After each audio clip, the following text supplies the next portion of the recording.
My name is Hunter Mosely. I'm at the University of Kentucky. Today I'm presenting a recent preprint that we just posted, but it actually is part of two manuscripts we submitted to two different journals. This one went to PLOS One, the other one went to Metabolites.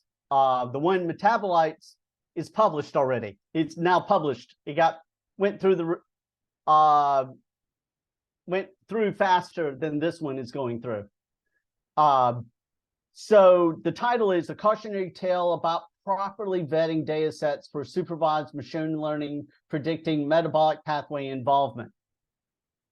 And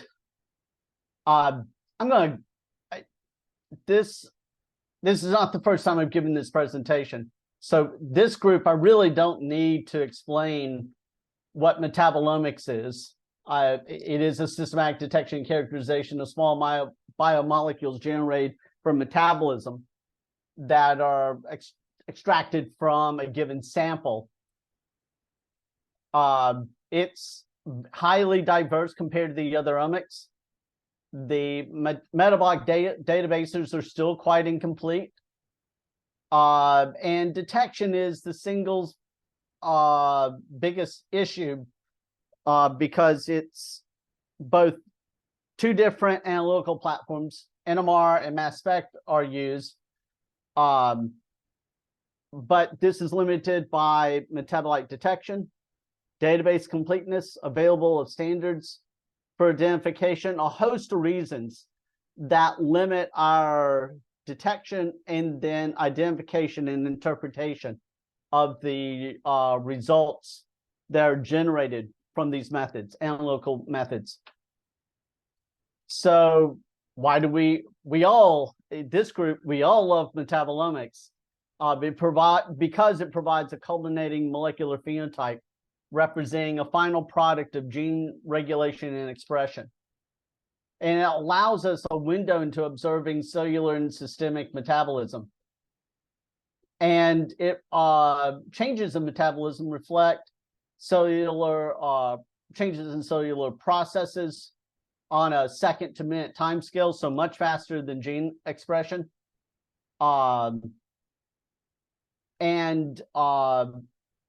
These changes are products of many disease processes. So in my opinion, no model of a living system or process is complete without a metabolic component to that study.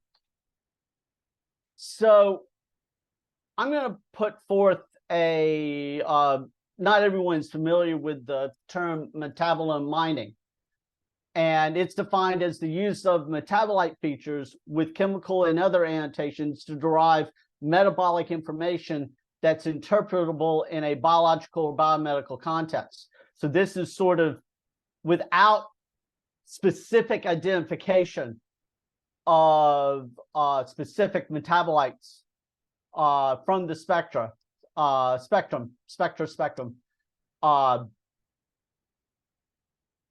These are methods to still derive meaningful, interpretable information from those data sets. And identifying metabolites associated with a specific metabolic pathway enables metabolic pathway enrichment analysis.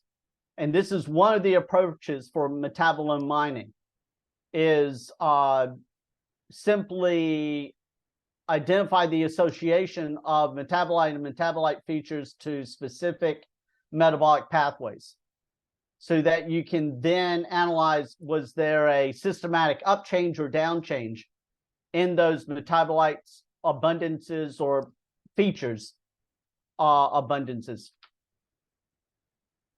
But you have to have those metabolite features associated to specific metabolic pathways to make this approach work, which is why we went down, we started looking at current state-of-the-art and metabolic pathway involvement prediction. So these are machine learning methods that have been published from about 2011 to 2022. And we wanted to build on the shoulders of giants, build on what had been previously done.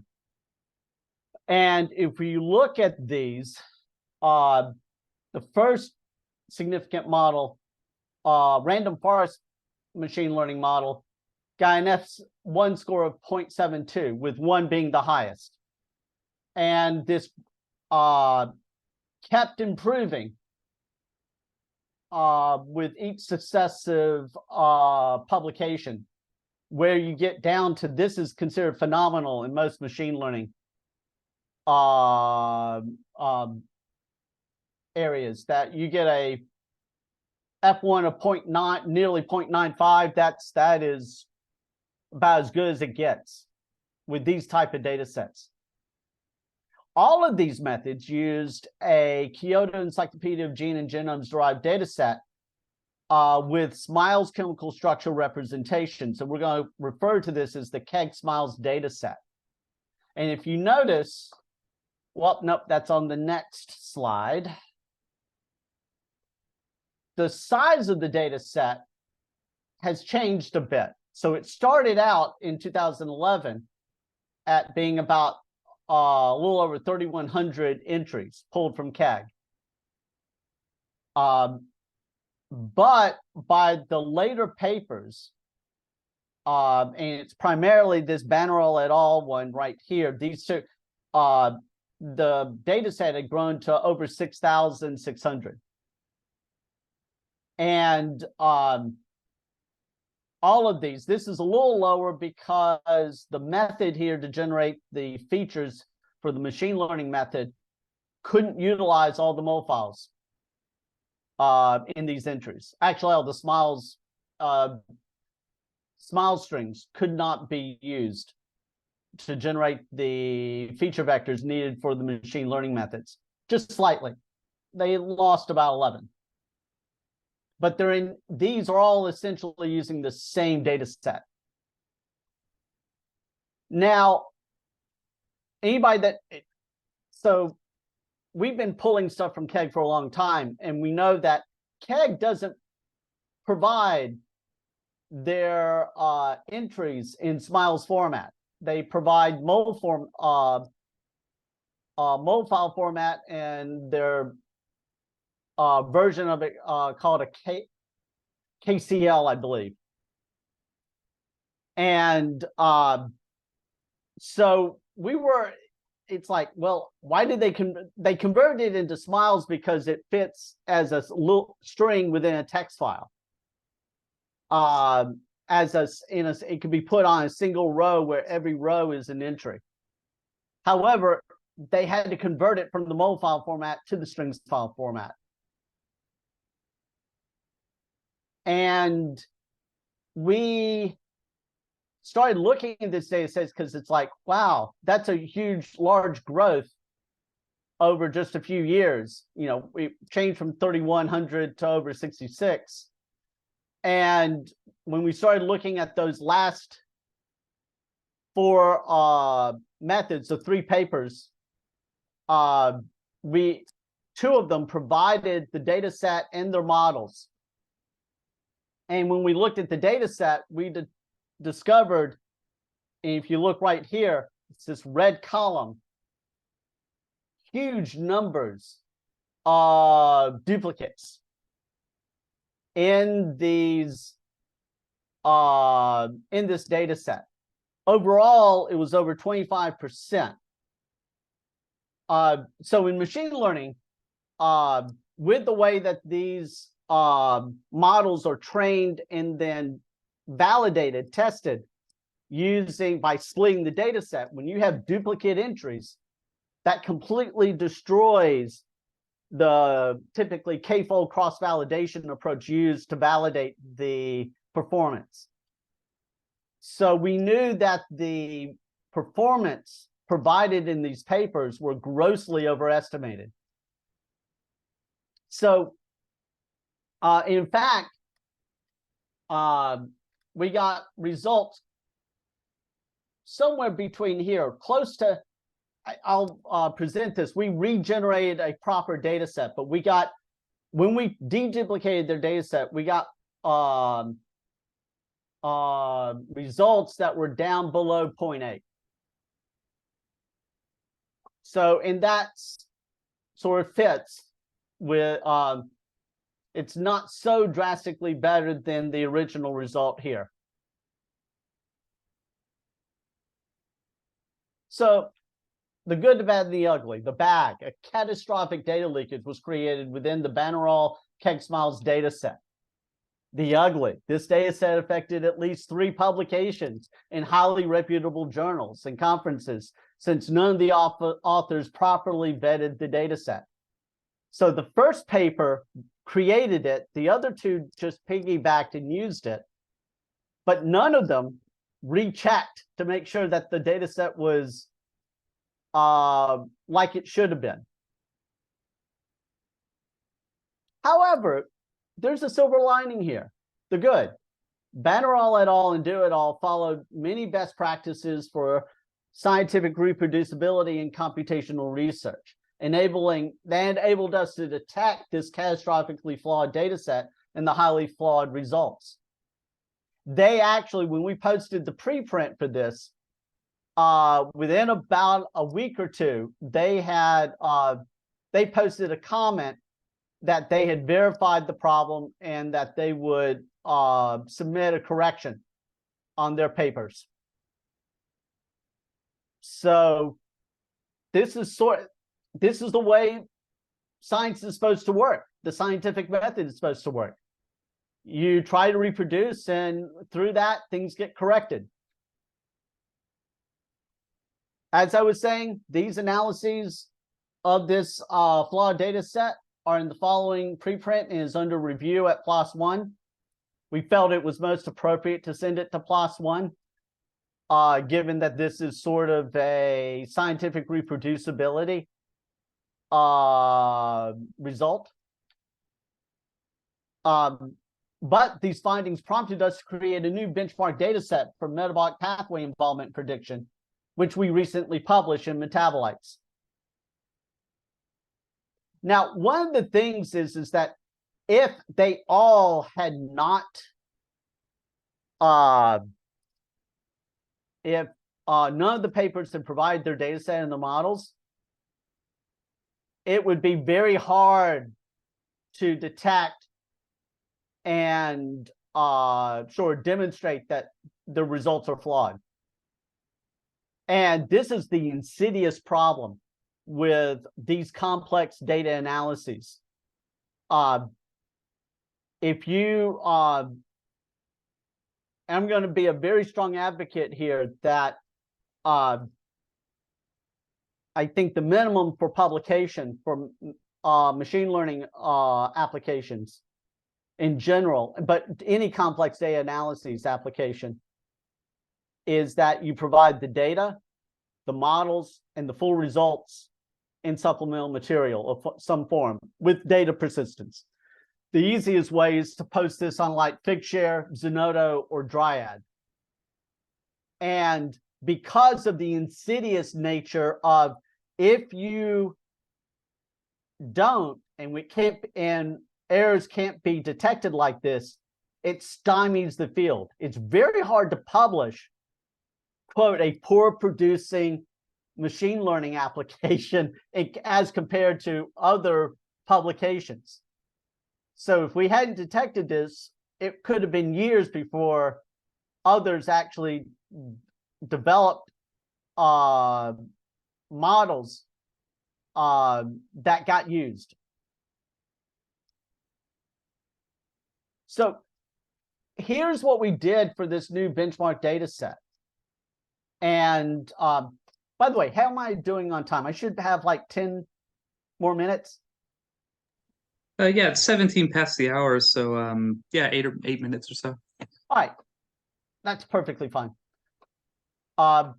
So we started by pulling all the compound entries from KEGG, mapping them to the 12 pathway categories that KEGG has.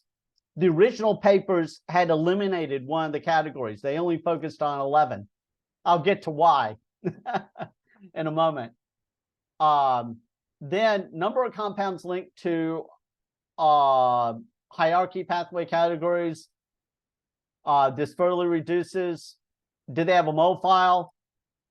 Removing duplicate mole files? Yes. Some of the entries in KEGG, they're duplicate entries with basically identical mole files. Then there is number of compounds after filtering.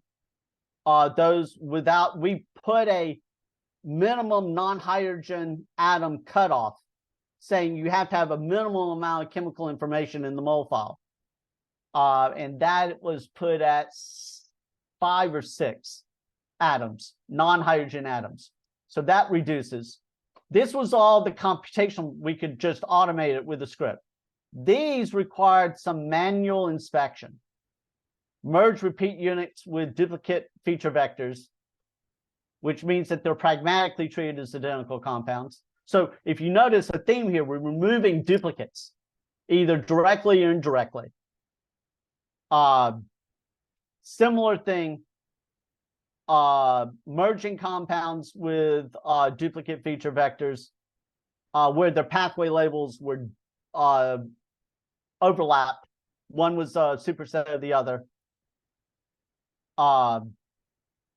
Merging compounds where there was a lack of stereochemistry in the mole file. Removing compound with R groups which were associated with the where the R was a protein or nucleic acid, because those are not metabolites. Repeating units issue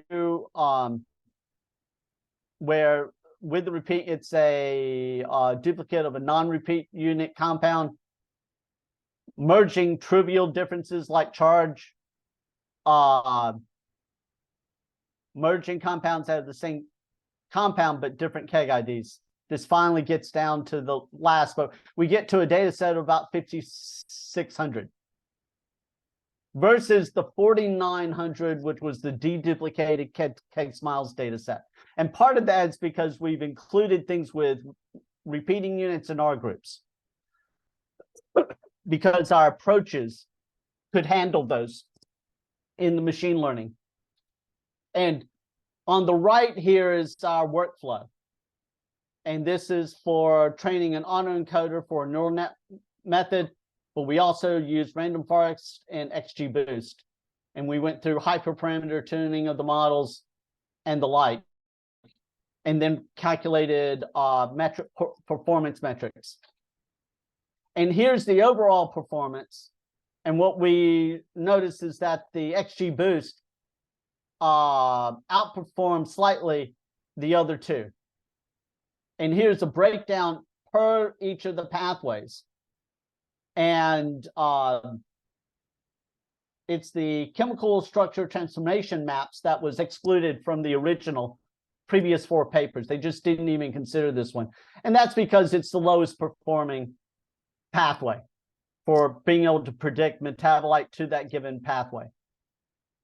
So the other 11, there's still about 3 of these that are lower than the others.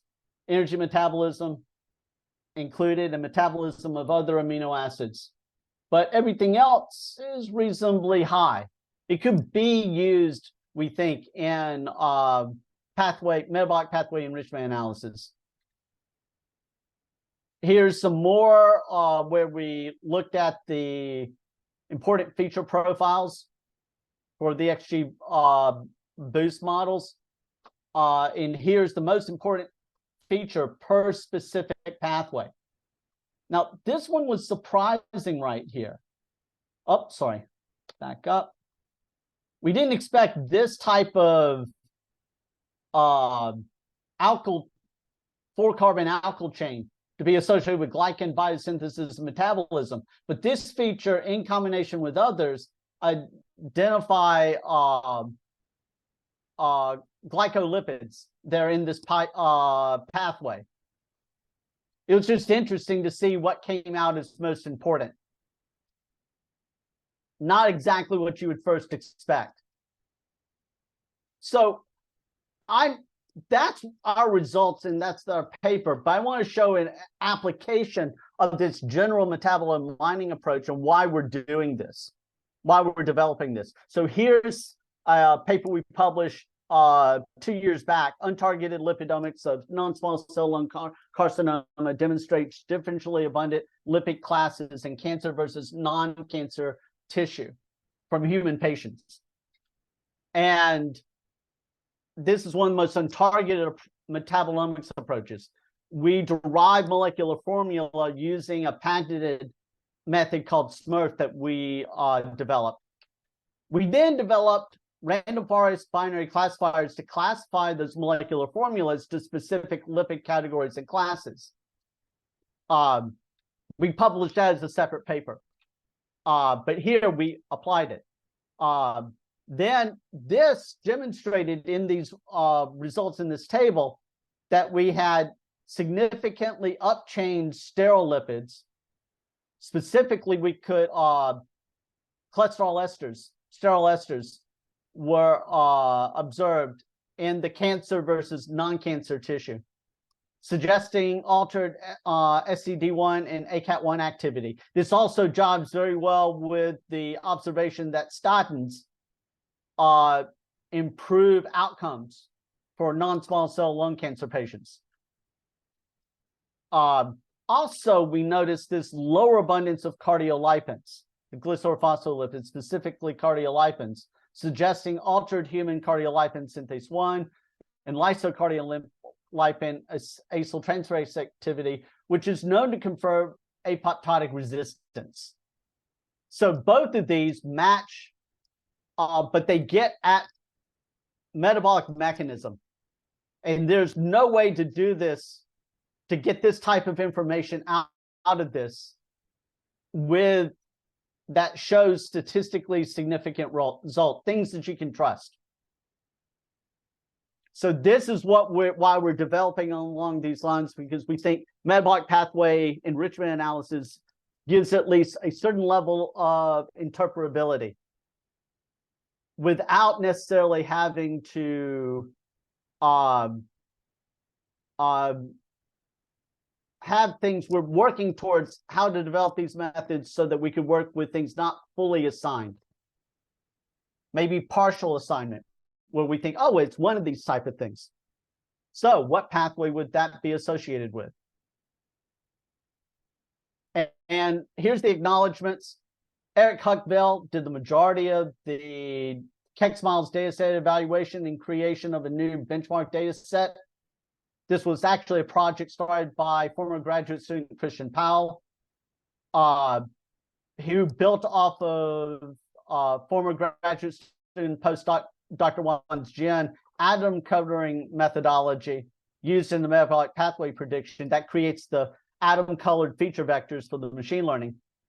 And that was based on Dr. Joshua Mitchell's work, who was the developer of the SMRF patented method. Also, Dr. Robert Flight provided a lot of feedback. We've been working in machine learning for years now, so that as we get new people coming in the lab, there's sort of a training process of how do you do machine learning well, effectively, and without error. Hello, I'm Fleming Kretschmer. I'm part of Sebastian Böcker's group at the University of Jena, and I'm going to give a presentation about ReproRT, which is a repository for small molecule retention times. First, just a few words about retention time or retention times, so the data we want to collect. First of all, we are interested here in the retention times for liquid chromatography, so not gas chromatography, for example, and we're interested in small molecules. This is our setting that we want to work in. And also a motivation behind why we created this repository is that we want to aid in in creating machine learning models for retention time prediction. And these being able to predict retention time can, for example, be useful in improving structure annotation. For example, on the right, you can see an instance where we have measured 3 different compounds which have the same mass spectrum and also very similar MS2 spectrum, but actually If you look at the chromatography, you have three different peaks, and if you were able to use the retention time, you would be able to differentiate between these three compounds. What is usually used when you want to predict retention time is QSRR modeling, which is quantitative structure retention relationship modeling. And the goal of these models is that given a compound, which is represented as its molecular structure, which with features that describe the structure, we want to predict the retention time. There are two main limitations for these kinds of models.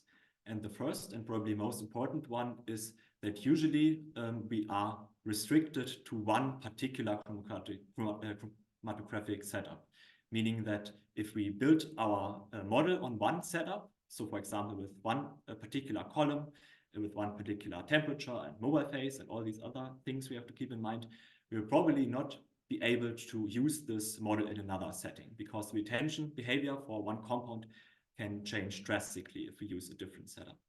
The other big limitation we have for these kinds of models is that we are also restricted in the domain of molecules we can apply these models to. So usually there are a lot of models, QSR models being published, and many of them have about like a few hundred compounds, a few hundred samples, or maybe even less. And if we were to apply these models to a whole different set of compounds, we probably would not be able to have good results, especially if we only have a certain class of compounds measured in the data for our model. Though, of course, the optimal thing to have, especially if we want to use retention time data, for example, in helping annotating structures, we would want to have a model that is able to be able to generalize between different chromatographic setups and also between different kinds of compounds. As I said, the retention time behavior can be very different, even if we use columns of the same type. In order to create a model that is really able to generalize, we need first and foremost good training data, and good not only in terms of the quality, meaning that we have to have like a good resolution or good descriptions for our structures that are contained, or a low number of bad entries, but also we need to have a good coverage, a wide coverage of both chromatographic systems and of different kinds of compounds, different compound classes. And this was pretty much the motivation for creating this repository for retention time. A few words about what data we collect at the basic level. Everything in RepoRT is grouped into datasets, and on the dataset you can look at the compound level where we collect information about the molecules that are being measured. Their structure, for example, as SMILES or as INCHI, and of course also the retention time. On the level of the chromatographic setup, we of course want to know information about the column that is being used, the temperature and flow rate and so on, the composition of the mobile phase, and also things like the gradient that is being applied and other information which might be useful for us, for example, who submitted a data set. If we want to use all this data later on in machine learning, we have to have a standardized way of representing all this data. We have developed a pre-processing workflow which runs directly on the repository at GitHub, and on the level of compounds, for example, it standardizes the SMILES representation of the structure, but it also already computes some features which we can later on use when we create our machine learning models. It computes, for example, compound classes, but also molecular descriptors, fingerprints, and of course, we also have some steps to ensure that the chromatographic parameters are standardized. In the end, we want to have something that we can directly plug into some machine learning models on the basis or on the level of compounds. For example, we want to have different representations of the compounds, so SMILES, for example, or INCHIs or INCHI keys, but also already some numerical representations which we can directly use. And these are, for example, the molecular descriptors, something like the X log P value, the log D value, or something like the polar surface area. But also you might want to create a kernel-based method, in which case you could use molecular fingerprints as the input for the structures.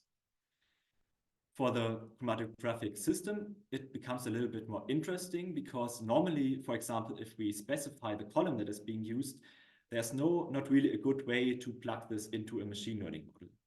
And what we have came up with is to use a hydrophobic subtraction model, HSM, or Tanaka parameters, which try to describe the column chemistry. So instead of just having column names, we can use these representations, which are 5 or 6 values for each column. And the idea behind them is if two columns have similar HSM or Tanaka parameters, also the column chemistry should be quite similar, and in turn the retention behavior should also be similar. For the mobile phase, what you can use for machine learning models is, of course, all the different components that can be part of the mobile phase and their concentration. But we've also integrated estimations of a general pH value of the mobile phases, which you can use. I want to highlight some challenges that we came across that are also important to know if you want to submit data to ReproRT, or if you, of course, want to use ReproRT data to, for example, train machine learning models. And the first thing is that isomeric information for structures is really important. We found that for many data that we looked at, this stereochemistry information was simply lacking. In some cases, we were lucky and could add this stereochemistry information from other sources, but in many cases, this was simply not possible because this data was not recorded anywhere. Just to show a quick example, you can have compounds that only differ in their stereochemistry, as these 3 compounds shown here. They have the same atom connectivity, but still quite different retention times. And you would only be able to use this kind of data if you know about the stereochemistry of the compounds. So in technical terms, you would not only need to have the canonical SMILES representation, but also the isomeric SMILES representation. The other big challenge that we faced, and that is also faced all the time when you try to create a machine learning data set or a basis for machine learning, is that you inevitably have some falsely annotated or falsely mislabeled data, and you want to have the number of these kind of data as low as possible. We did some manual curation to ensure this, but also we developed some automatic validation methods. For the manual curation, we looked at something like missing structure information. So for some entries, we, for example, only had the name of a compound, but could not map it to a unique structure. So we had to discard this kind of information. And we have already heard a lot about this. Duplicate measurements are really a problem if you try to train machine learning models and if you try to evaluate machine learning models. So we try to make sure that we do not have any duplicates in our data. It gets a little bit more complicated when we look at something where we have multiple retention times for a single compound. We call those doublets, and there are multiple sources why this can occur. One reason can be that we simply have missing structure information. So for example, we have 2 entries which seem to point to the same compound and different retention times. But if we had enough information, we would actually see that these are 2 different compounds, for example, because we are missing the stereochemistry information. So this can be a reason for doublets, but one of the more frequent reasons is simply that there is some kind of human error. So for example, 2 measurements of the same compound were recorded, and the people who published the data were unsure which one is the correct value of retention time. We flagged these doublets in ReproRT, and they definitely have to be left out when you do any kind of evaluation. In a training setting, when you only want to train your models, there are ways where you can make use of these doublets, but for evaluation, you have to be very careful with these. Some of the automatic validation procedures that we developed are QSRR based. This is one way. So this is similar to the models I showed at the beginning. We are here on the basis of a single data set and a single chromatographic condition, and simply try via QSIR modeling, which is integrated simply into this GitHub workflow. We try to find the compounds where we have a large prediction error. And if we have compounds with a large prediction error where the model cannot really make use of it, one reason can be that these are actually falsely labeled. Of course, this is not the only reason, and one has to be very careful. But yeah, this can at least be an indication of mislabeled data. The other big kind of methods that we have developed for this are based on a retention order, conserved retention order. So if we have multiple data sets that are measured on the same setup, the same chromatographic setup, also in the same lab, the retention times for these data sets on the same setup should be very similar, if not equal. And if you look at this on the basis of retention order, this is an even more robust measure, meaning that the retention order has to be conserved. If we find any pairs of compounds where this is not the case, we know that there's probably something wrong with the data. And we can even use this validation, this kind of validation, when we have multiple data sets that share the same chromatographic system, except for one parameter that is being varied. In the example you see here on the right side, we have multiple data sets where we only change the column temperature. And for these two compounds, which are shown in the plot here, you can see that when we change the temperature, generally for these two compounds, the retention time decreases. And it is even possible for some instances that the retention order can reverse, meaning that first compound B comes before compound A, and then this order changes. This can be possible, but it is impossible, or at least there's no known mechanism of why a retention order can change twice. So if we detect such a double retention order change, we also know that something has to be wrong with our data. Now, a few words about the datasets that are being contained in ReproIT. We have now close to 400 datasets. Most of these are measured in reversed phase, but also we have a lot of Hillig datasets and some for other separation techniques. The sources are various. We have many datasets from publications. We have also included a lot of datasets from PredRed, and we have some datasets measured specifically for ReproIT. We have about 8,800 unique compounds and measured about 49 different columns. The dataset sizes vary quite a bit. We have a lot of datasets with about 80 compounds, also a lot with a few hundred compounds, but very few which have more than 1,000 compounds. I already mentioned that we have measured some datasets specifically for this repository. And here the goal was that we have datasets where we systematically varied one chromatographic parameter. So for example, we changed the chromatographic column, changed the solvent and the temperature, and we try to see how this influences the retention behavior. And these datasets are integrated into ReproIT also with a goal in mind that a model that has access to these datasets might be able to better generalize across different settings. Here's also a plot about on the overlap between datasets. Here the goal is, of course, that we have at least some overlap between all the datasets that are being contained, again, with an objective in mind that we want our model to be generalized between the different datasets, which are mostly measured on different chromatographic conditions. Now, we also looked at what kind of compounds are being covered, what kind of compound classes are present in our data.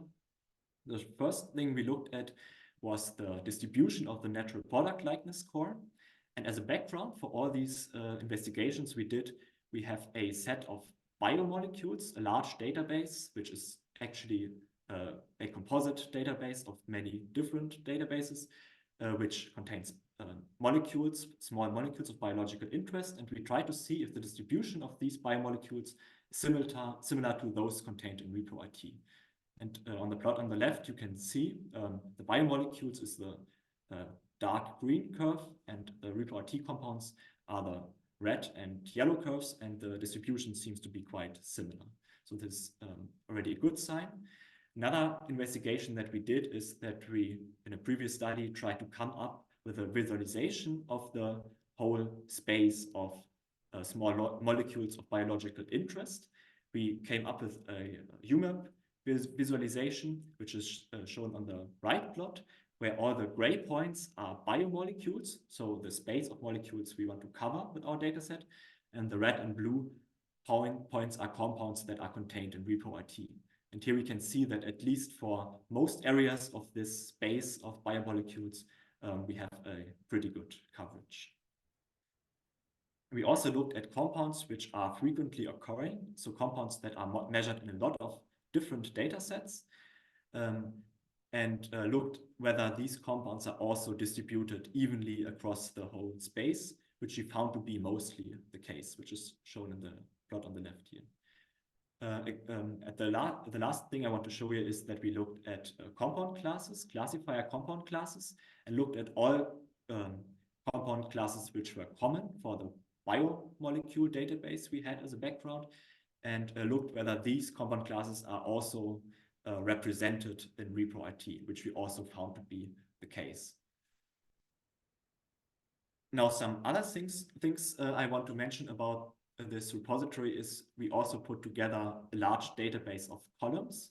So in order to be able to have a standardized representation of the chromatographic setup and the column that is being used, using these HSM and Tanaka parameters, we had to also come up with a way to have a standardized representation for each column. So even, or if you are, so it might be also be useful to have access to this database in repro-RT, even if you are not concerned about submitting data or using repro-RT to train your machine learning models.